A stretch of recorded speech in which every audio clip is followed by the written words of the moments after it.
Mahigit 20 pamilya sa Canlaon City, Negros Oriental na bigyan ng tulong sa ika-4 na Oplan Tabang ng RMN at IFM Bacolod. Kasama natin sa balita si Radyoman Albert Hiner ng RMN Bacolod.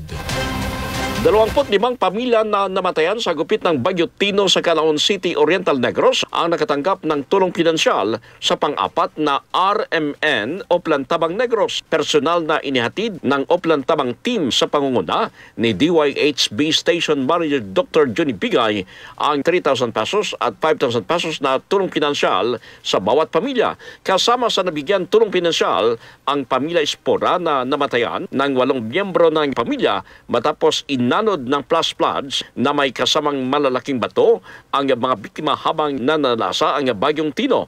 Batay sa talaan ng lungsod, may 22 ang nasawi at 3 katao ang nanatiling missing hanggang sa ngayon. Kasama mo sa RMN DYHB Bacolod, Radyoman Albert Hiner. Tata Karamin.